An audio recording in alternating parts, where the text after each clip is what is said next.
सजोर प्रेमता महाराजा संघर्षा कुंवर रघुनाथ शाह अमर रहे। महाराजा संघर्षा कुंवर रघुनाथ शाह अमर रहे। महाराजा संघर्षा कुंवर रघुनाथ शाह अमर रहे। साथियों, सर्वप्रथम मैं गुणवाना की इस पावन धनधारा को नतमस्तक सेवा जोहार करते हुए परम शक्ति फड़ा प्रेम के चरणों में नतमस्तक सेवा जोहार करता हूं। आप सभी जो इस धनधारा में कभी राजपाट किए थे, उनके आप सभी लोग वंशज हो, यानी राजकुमार और राजकुमारियां हो। आप लोगों के चरणों में अनिल धुर्वे का नतमस्तक सेवा जोहार पहुंचे। क्यों? क्योंकि आपके पुरखा राजकीय बने रहे हुए भावशाली और उनके आप संतान जिनके घर में आज नहीं बचा है लोटा और थाली, इस बात का चिंतन करने के लिए हम लोग बैठे हैं ना, कि नहीं बैठे? तो सबसे पहले आप लोगों के चरणों में मेरा नतमस्तक सेवा जोहार पहुंचे और आज के इस कार्यक्रम की अध्यक्षता कर रहे इस ग्राम पंचायत के सरपंच परम सम्माननीय धुरापत सिंह धुर्वे जी, आपके चरणों में अनिल धुर्वे का नतमस्तक सेवा जोहार पहुंचे। मंचासीन हमारे इस क्षेत्र के लाडले विधायक परम सम्माननीय वरकड़े जी, आपको भी मेरी तरफ से हार्दिक हार्दिक सेवा जोहार पहुंचे। मंचासीन गुणवाना की जो विचारधारा है, इस विचारधारा को बिना थके अथक परिश्रम करने वाले, दिन को दिन नहीं, रात को रात नहीं, भूख को भूख नहीं, प्यास को प्यास नहीं, गर्मी को गर्मी नहीं, वर्षा को वर्षा नहीं और ठंड को ठंड नहीं कहने वाले, समझने वाले भूमिकाओं के, गायक कलाकारों के, संगीतकारों के चरणों में मेरा नतमस्तक सेवा जोहार पहुंचे, क्योंकि उन्हीं के अथक परिश्रम मेहनत के दम पे गुणवाना का कार्रवाई आज यहाँ तक पहुंचा है। साथियों, उन सभी लोगों को जिनको मैं जानता हूँ ना भी जानता हूँ, उन सभी लोगों के चरणों में मेरा बारंबार नतमस्तक सेवा जोहार पहुंचे। आज के इस कार्यक्रम में शांति व्यवस्था को बनाए रखने में अपना अथक सहयोग प्रदान कर रहे कुंडम के जो पुलिस थाना है, वहां के पुलिस, मध्य प्रदेश पुलिस के जो जवान हैं, उनको भी इस मंच के माध्यम से हार्दिक हार्दिक सेवा जोहार पहुंचे। साथियों, अंग्रेजी का एक बहुत ही मशहूर साहित्यकार हुए थे मिल्टन। उन्होंने एक जगह कहा है कि history is not only the fact of past but the guide of future, यानी हिंदी में उसका अर्थ होता है कि इतिहास सिर्फ बीते हुए समय का पुलिंदा भर नहीं होता, वो आने वाले भविष्य का नक्शा भी होता है। जो इतिहास होता है वो सिर्फ बीते हुए वक्त का पुलिंदा भर नहीं होता, वो आने वाले भविष्य का नक्शा भी होता है। मैं उन्हीं मिल्टन की इस कहावत को आधार मानकर कहना चाहूंगा कि शंकर साहब रघुनाथ साहब, शंकर साहब रघुनाथ साहब, आपके उस बलिदान से, शंकर साहब रघुनाथ साहब, आपके उस बलिदान से आपके सोले निकले थे हिंदुस्तान से। शंकर साहब रघुनाथ साहब, आपके उस बलिदान से आपके सोले निकले थे हिंदुस्तान से। हमने बहुत सहा लेकिन कुछ न कहा, लेकिन अब चुप नहीं रहेंगे। गुणवाना राज्य हमारा जन्मसिद्ध अधिकार था और इसे हम लेकर रहेंगे, जिसके लिए हमारे पुरखाओं ने अपने खून को बहाया था। साथियों, जब इस देश में ब्रिटिश हुकूमत रही, उस समय पूरे विश्व में अंग्रेजों का इतना बड़ा शासनकाल था कि उनके शासनकाल में सूर्य नहीं डूबता रहा और लहू नहीं सूखता रहा। सोचिए, ऐसा शासनकाल उनका रहा। लेकिन पूरे अंग्रेजी शासनकाल का जब हम अध्ययन करें, विश्व इतिहास का अध्ययन करें, तो कहीं पर भी ऐसा प्रसंग नहीं आता कि कविता सुलझाने की सजा बाप बाप और बेटा को तोप के मुंह में बांध के उड़ाने की मिली हो साथियों। ऐसा प्रसंग इतिहास के पन्नों में कहीं दिखाई नहीं देता। वो बलिदान हमारे पुरखों ने किया था। क्यों किया था बताइए, क्यों किया रहा है वो बलिदान हमारे लिए? इस बात का चिंतन और मंथन करने के लिए हम लोग आज यहाँ पे एकत्रित हुए हैं साथियों। सोचिए वो प्रसंग क्या रहा होगा। एक 70 साल का बूढ़ा, शंकर साहब की उम्र, महाराजा शंकर साहब की उम्र उस समय 70 वर्ष रही। 70 वर्ष के उम्र में उनने कैसे अंग्रेजी सरकार को ललकारा था साथियों। इस बात का चिंतन हमको आज यहाँ पे बैठ के करना पड़ेगा। सोचिए 70 साल की उम्र में विश्व के सबसे बड़े जो शासक करते रहे, उनके नजर से नजर मिला करके अपने गोड़वाना के आन बान शान और मान सम्मान स्वाभिमान को महाराजा शंकर साहब और कुंवर रघुनाथ साहब ने झुकने नहीं दिया। तो आज हमको इस बात का भी चिंतन करना होगा कि 1857 को जब शंकर साहब रघुनाथ साहब को तोप के मुंह में बांध के उड़ा दिया गया, उनकी लाश के चीथड़े उड़ गए। उन चीथड़ों को एकत्रित करके रानी फूल कुंवर मरावी ने कैसे उसका अंतिम संस्कार किया रहा होगा, इस बात का चिंतन हमको करना होगा साथियों। सोचिए एक 65 वर्ष की महिला अपने पति और अपने नौजवान बेटे के शव के टुकड़ों को एकत्रित करके अंतिम संस्कार करती है और अंग्रेजों के खिलाफ में फिर तलवार लेकर मैदान में आ जाती है। ऐसी वीरांगना महारानी फूल कुंवर मरावी की जय हो और गोड़वाना की सदा विजय हो। हमने देखा 2001 में जब मैं गोड़वाना राज संकल्प यात्रा का शुभारंभ मंडला में राज राजेश्वरी के बैंक थाना से जब चालू हम लोगों ने गोड़वाना गणतंत्र पार्टी युवा मोर्चा के माध्यम से किया और जब हम मंडला को संभालने का काम किए, तब समझ में आया कि महारानी फूल कुंवर मरावी अपने पति और अपने बच्चे के जो 100 के टुकड़े रहे उन्हें एकत्रित करके अंतिम संस्कार करती है और अंग्रेजों के खिलाफ में लड़ती है। और 20 मार्च 1858 को वो भी वीर गति में शहीद हो जाती है। आपके मंडला के खारी नामक गांव पे, वहां पे फूल सागर नामक एक गांव आज भी बसा हुआ है। हमने उस यात्रा के दौरान वहां पे रानी फूल कुंवर मरावी के नाम से जब एक बोर्ड गड़ाए, हम लोगों ने जब वहां पे एक बोर्ड गड़ाया, तो संयोग की बात है कि कुछ दिन बाद हमारे प्रदेश के तत्कालीन मुख्यमंत्री परम सम्मानीय शिवराज सिंह चौहान जी मंडला में आते हैं और वहां के पॉलिटेक्निक कॉलेज का नाम रानी फूल कुंवर मरावी पॉलिटेक्निक कॉलेज रखते हैं। 20 मार्च को ही आपके अवंतीबाई लोधी का भी बलिदान होता है साथियों।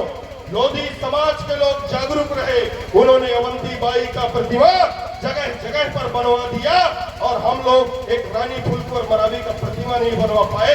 सोचिए हमारे समाज की चिंतन करने की क्षमता कितनी है। गलत बोल रहा हूं बताइए, सही बोल रहा हूं कि गलत बोल रहा हूं? अरे गढ़ा मंडला और गढ़पुरवा का राजा जब मारा जाता है तो उसकी महारानी फूल कुंवर मरावी उस आंदोलन की आग को बुझने नहीं देती और जो लड़ाई का नेतृत्व अपने हाथ में लेती है और खुल के अंग्रेजों के खिलाफ में लड़ती है। हमारे समाज की जो मातृ शक्तियां रही साथियों, ये जौहर करने वाली नहीं रही कि पति अगर मर गया तो मैं आग में जल के मर जाऊं करके। चाहे वो रानी दुर्गावती का इतिहास पढ़ाओ, चाहे रानी फूल कुंवर मरावी का इतिहास पढ़ाओ, रानी हिरमोती का इतिहास पढ़ाओ, चाहे रानी आपके हीरे यक्तराम का इतिहास पढ़ो। अभी मैं करीब 5-6 दिन पहले महाराष्ट्र में था, चंद्रपुर नामक जगह पे। बताइए चंद्रपुर शहर जिसको आदिया बल्लार शाह ने बसाया था, आपके गढ़ा मंडला में तो खाली 52 गढ़ है। चांदागढ़ के अंतर्गत 64 गढ़ रहे साथियों। सबसे बड़ा राज्य अगर किसी का रहा है तो वो चांदा का गढ़ रहा। चांदागढ़, मंडलागढ़, खेरलागढ़ और देवगढ़, ये 4 प्रसिद्ध गौड़ राज घराना थे। वो जो आपका चंद्रपुर है, उस चंद्रपुर को बसाने वाला राजा आदिया बल्लार साहब, रानी हिरैयतराम युद्ध के मैदान में उसका पति जब मारा जाता है तो रानी हिरैयतराम आती है, अपने पति का अंतिम संस्कार करती है और पुनः तलवार लेकर युद्ध के मैदान में चले जाती है और दुश्मन का गर्दन काट के कली कंकालीन के मंदिर पे लटकाती है। साथियों, वो हिरैयतराम जिसकी नगरी चंद्रपुर 16 वर्ष की उम्र में 13 युद्ध उन्होंने लड़ा, रानी हिरैयतराम ने। अभी हमारे भाई जगदीश कुंजान जी हिरैयतराम जी के बारे में बता रहे थे तो मेरे को याद आया कि लगा कि नहीं आप लोगों को भी रानी हिरैयतराम के बारे में बताना चाहिए कर दिया। 16 वर्ष की उम्र में 13 युद्ध लड़ती है वो और 13 युद्ध को जीतती है। लेकिन पूरे चंद्रपुर, जो आज चंद्रपुर शहर है, वो 50% शहर किला के अंदर बसा हुआ है, लेकिन राजा महाराजाओं की एक भी प्रतिमा नहीं वहां पे। ये कितने दुर्भाग्य की बात है कि नहीं है। आंध्रा से लोग जीने खाने के लिए आए थे, कहा चंद्रपुर में जो जीने खाने के लिए आए उन लोगों ने जिन्हें अपना जमीन देकर बसाया, आज वहां वो चुनाव जीत के विधायक मंत्री बन गए।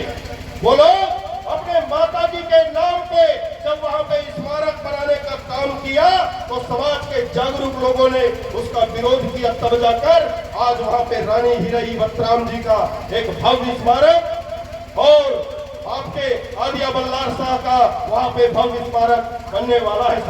साथियों, मैं पुनः आपको लिए चलता हूं सन 1857 की क्रांति में। सन 1857 की क्रांति में हमारे महाराजा शंकर शाह और कुंवर रघुनाथ शाह जी को जिस तरीके से अंग्रेजों ने तोप के मुंह में बांध के उड़ाया, ऐसा इतिहास में कोई प्रसंग नहीं मिलता। ठीक उसी तरीके से 1857 की क्रांति में 16 खान रियासत के राजा वीर नारायण सिंह मरकाम जी को खुले पेड़ में अंग्रेजों ने फांसी दिया था। साथियों, आप लोगों ने भगत सिंह, सुखदेव, राजगुरु का नाम सुना है वहां? कितने लोग सुने हो? वीर नारायण सिंह का कितने लोग नाम सुने हो? सरदार भगत सिंह, सुखदेव और राजगुरु को बंद कमरे में फांसी दिया गया था। साथियों, वीर नारायण सिंह, सोना खान को 10 दिसंबर 1857 को खुलेआम पीपल के पेड़ में फांसी दिया गया था। 19 दिसंबर तक उसकी लाश पेड़ पे लटक के रही, चील और कौवे उसके मांस को नोच के खाए, यहाँ तक कि 10वें दिन अंग्रेजों ने उसे पेड़ से उतारा और पेड़ से उतार के तोप के मुंह में बांध के उड़ाया था। जो वीर नारायण सिंह मरकाम के साथ में अंग्रेजों ने किया इस देश के अंदर, साथियों, वैसा किसी के साथ नहीं हुआ है। ठीक उसी तरीके से मोलमपल्ली रियासत का राजा वीर बाबूराव सेणवा के 3 बार अंग्रेजों को धूल चटाता है। वो गोड़वाड़ों का बेटा वीर बाबूराव सेणवा के जो 3 बार अंग्रेजों को नाके चरो चबवाता है, लेकिन अपनी बुआ के गद्दारी के चलते वो अंग्रेजों के पकड़ में आ जाता है। अंग्रेज लोग उसे फांसी पे लटकाते हैं, लेकिन वीर बाबूराव सेणवा के ताड़ोबा नामक जड़ी खा लिया था, इसलिए फांसी का फंदा जो है वो टूट जा रहा था, लेकिन वो मरता नहीं था। तो अंत में जाकर अंग्रेजों ने वीर बाबूराव सेणवा के को खौलते हुए चूल्हे के भट्टी पे डाल के मारा था। साथियों, मैं खाली 1857 की क्रांति की बात कर रहा हूँ। एक आपका गढ़ा मंडला था जहाँ शंकर शाह, रघुनाथ शाह को तोप के मुंह में बांध के उड़ाया गया। एक सोना खान रियासत था इधर छत्तीसगढ़ में, वहां के जो जमींदार हमारे वीर नारायण सिंह सोना खान को खुलेआम पीपल के पेड़ में फांसी दे के मारे। और उसी 1857 की क्रांति में उधर सुदूर तेलंगाना और महाराष्ट्र के बॉर्डर में जो मोलमपल्ली, अहेरी और चादा का क्षेत्र है, वहां वीर बाबूराव सेणवा के को खौलते हुए चूल्हे की भट्टी में डाल के जलाया गया। ऐसे हमारे पुरखा लोगों ने इस देश की आजादी के लिए लड़ाई लड़ा था। तो हम दावे के साथ कहते हैं कि इस देश की आजादी की लड़ाई में अगर पुरखों ने हमारा लहू बनाया, बहाया है, तो राजपाट में हमारा हक और हिस्सा क्यों नहीं? ये सवाल होना चाहिए कि नहीं होना चाहिए? देश की आजादी के बाद चाहे आपका ये बरगी डैम हो, चाहे उधर बाणसागर का बांध हो, चाहे इधर आपका कान्हा टाइगर रिजर्व फॉरेस्ट हो, चाहे उधर आपका जो शहडोल, अनूपपुर, उमरिया, सीधी, सिंगरौली जितने कोल माइंस के एरिया है, सारे के सारे सेंचुरियन पार्क, सारे के सारे बांध, सारे के सारे खदान हमारे आदिवासी क्षेत्रों में ही सबसे ज्यादा विस्थापन और पलायन देश की आजादी के बाद में किसी का हुआ है साथियों, तो वो हमारे समाज का हुआ है। और हमारे समाज का जो आज तक विस्थापन हुआ है, हमारे समाज का जो पलायन हुआ है, हम तो इस देश की सरकारों से अपील करना चाहते हैं कि चाहे वो केंद्र की सरकार हो या राज्य की सरकार हो, वे विधानसभा और लोकसभा में एक श्वेत पत्र लाए और ईमानदारी से बताए कि कितने आदिवासी बरगी डैम से विस्थापित हुए थे, उनके बच्चे आज क्या कर रहे हैं। ये बताना चाहिए, नहीं बताना चाहिए? जब उनके पुरखा वहां पे विस्थापित हुए तो आज उनके बच्चे कहाँ है, उनकी जीवन प्रत्याशा क्या है, उनका शिक्षा का स्तर क्या है, उनका जीविका का स्रोत क्या है, उनकी जो जीवन की शैली है वो कैसे है, ये सरकार बताए। इसके बाद में हमारे जल जंगल जमीन पे नजर गड़ाए। ऐसा ये हमारे शंकर सा, कुंवर रघुनाथ सा के बलिदान से, वीर नारायण सिंह मरकाम के बलिदान से, बाबूराव सेठमाके के बलिदान से ये सीख हमको मिलती है कि नहीं मिलती है? बताइए साथियों। मैं आप लोग को बताना चाहूंगा कि आज तो ये 20 तारीख हो गया, मुझे आज अमरकंटक निकलना है। कल यानी 19 तारीख को मेरे पिताजी के सगे मामा के लड़के का दस्तार पर सोचिए, मैं उसको छोड़ के आया था। क्यों आया था?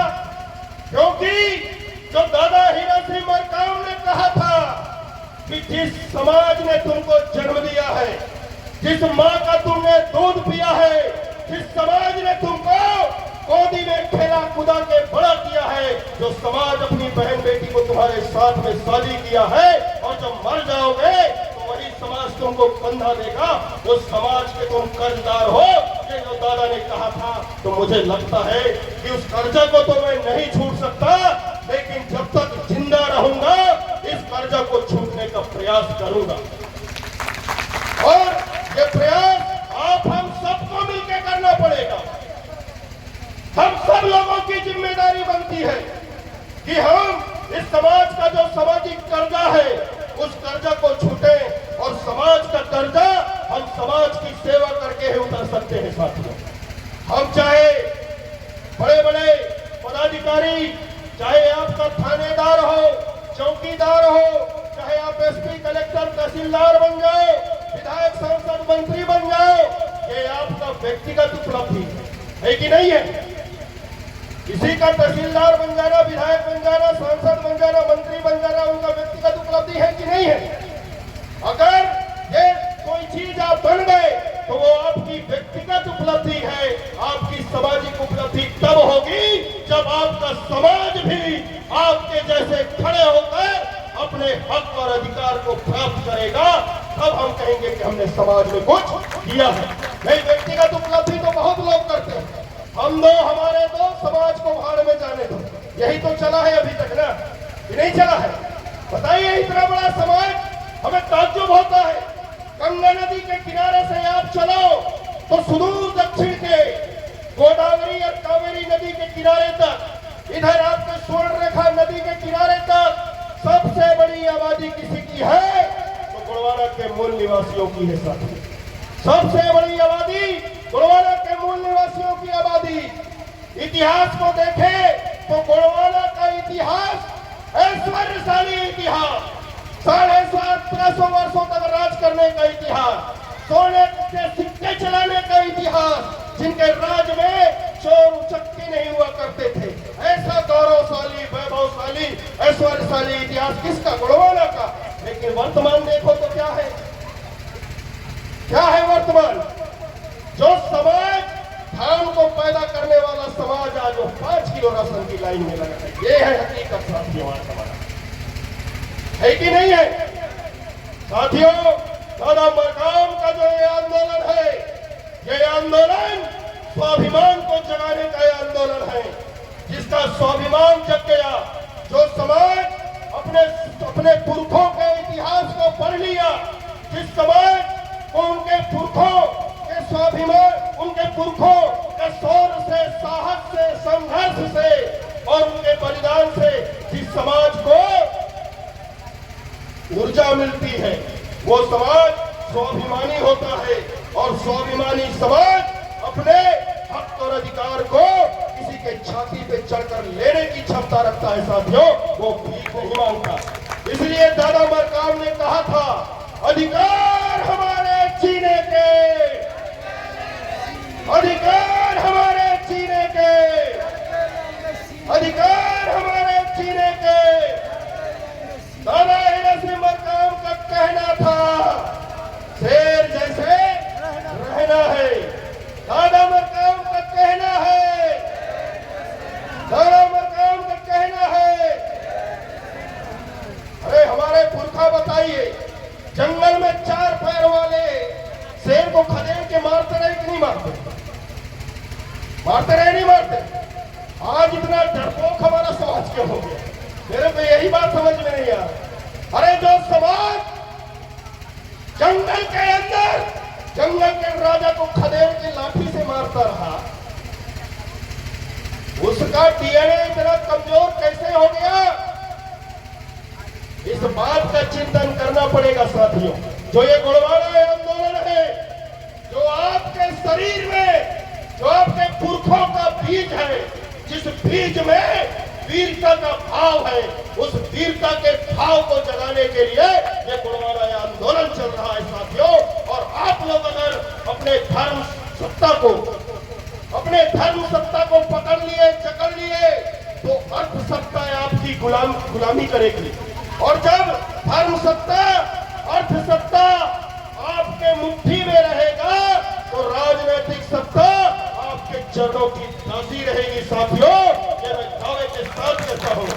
आज आप लोगों के अंदर ये गुणवाड़ा आंदोलन के चलते जो जन जागृति आई, उसी का नतीजा है कि आज मध्य प्रदेश का मुख्यमंत्री, छत्तीसगढ़ का मुख्यमंत्री, उड़ीसा का मुख्यमंत्री, झारखंड का मुख्यमंत्री, तेलंगाना का मुख्यमंत्री और महाराष्ट्र का मुख्यमंत्री 18 सितंबर 2025 को शंकर साहब रघुनाथ साहब के बलिदान दिवस के अवसर पर श्रद्धांजलि अर्पित कर रहे हैं। आपकी जागरूकता का नतीजा। जो समाज नालायक होता है, जो व्यक्ति नालायक होता है, बताइए नालायक व्यक्ति के बाप को कभी मान सम्मान मिलता है? अगर किसी का बेटा नालायक हो तो उसके बाप को क्या मान सम्मान मिलेगा? ठीक उसी तरीके से जो समाज नालायक होता है, उसके पुरखों को मान सम्मान नहीं मिलता। आज जो जागरूकता इस गुणवाड़ा के अंदर आई है, आपके बीच में चाहे कोई भी व्यक्ति आए, आज के डेट में पीला गमछा लेके आता है, जय सेवा जय बड़ा देव बोलता है कि नहीं बोलता है? मोदी जी जैसे लोग मंडला में आते हैं तो जय सेवा सेवा जोहार बोलते हैं। वेंकैया नायडू जी जैसे राष्ट्रपति, उपराष्ट्रपति महोदय आए, कोई भी व्यक्ति आएगा पहले सेवा जोहार करेगा। वो क्यों? क्योंकि आप लोग कहीं न कहीं जागरूक हुए हो। इस जागरूकता के कारवां को पकड़ के रखिए।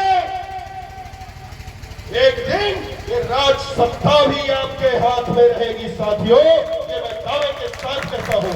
बस संगठन को बनाए रखिए। और उदाहरण अगर लेना हो तो मैं एक बहुत पुराना उदाहरण आप लोग को बताना चाहूंगा। अभी मध्य प्रदेश के ओमकारेश्वर में मध्य प्रदेश सरकार किसका स्टैचू बनवा रहा है, जानकारी है आप लोग का?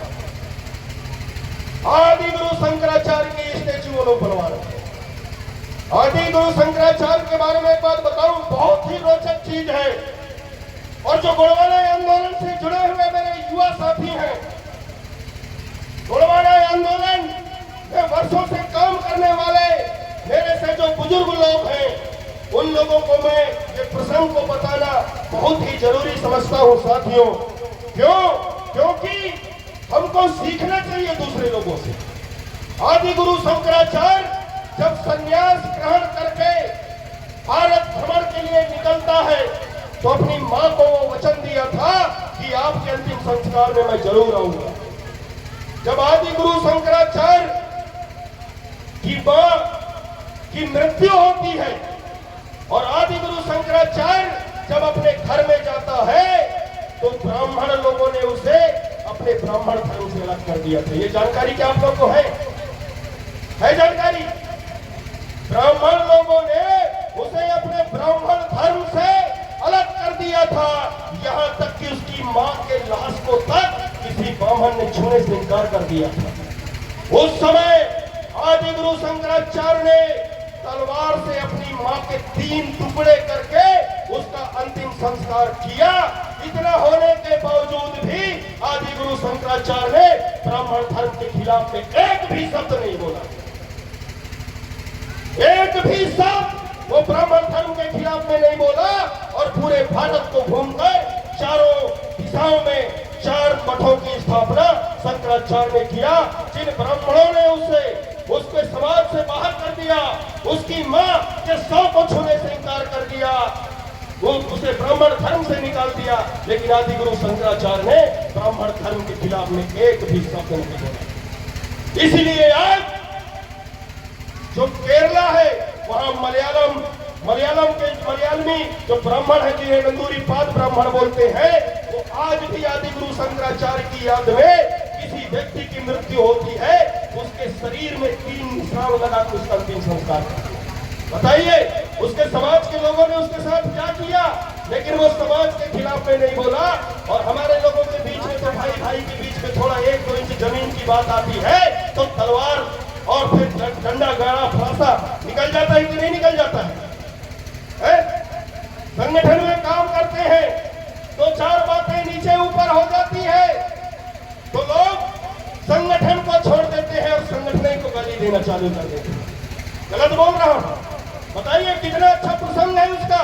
इसलिए आज ब्राह्मण समाज के लोग आदि गुरु शंकराचार्य की पूजा कर रहे हैं, जबकि उस समय उसे अपने जात से बाहर कर दिए थे, उसकी मां के 100 को नहीं छुए, लेकिन आज वो लोग उसकी पूजा कर रहे हैं। मेरा कहने का मतलब है साथियों, अगर समाज को आपने थोड़ा सा भी दिया तो समाज आपको इतना ज्यादा देगा जिसे आप लोग नहीं समझ सकते। इतना देता है समाज। अरे हम लोगों की क्या औकात है यार?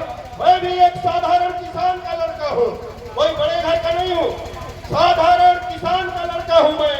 लेकिन ये गोंडवाना आंदोलन की जो विचारधारा हमारे अंदर आई और आप लोगों का सहयोग मिला तो आज हम लोग नेता बन गए हैं। ये किसके चलते? आप लोगों के चलते। आप लोगों ने साथ दिया, आप लोगों ने हमारा साथ दिया। तो चाहे किसी थाना में थानेदार को फोन करे, तहसील में तहसीलदार को फोन करे, किसी एसडीएम कार्यालय में एसडीएम को फोन करे, चाहे किसी फॉरेस्ट विभाग के रेंजर को फोन करे, वो हमारी बात को सुनता है। क्यों सुनता है? इसलिए सुनता है कि अगर इनका नहीं सुनोगे तो कहीं का ये धुलाई न कर देगा। ये आप लोगों की ताकत है कि नहीं है? तो मैं तब तक नेता हूं जब तक मैं गोंडवाना की विचारधारा को लेकर चल रहा हूं। और जिस दिन मेरे अंदर घमंड आया कि नहीं यार अनिल तुम भी बहुत बड़े नेता हो गए करके, उसी दिन मैं समाप्त हो जाऊंगा। इसलिए मैं इस मंच के माध्यम से मेरे जो नौजवान साथी हैं, इन साथियों को संदेश देना चाहूंगा कि साथियों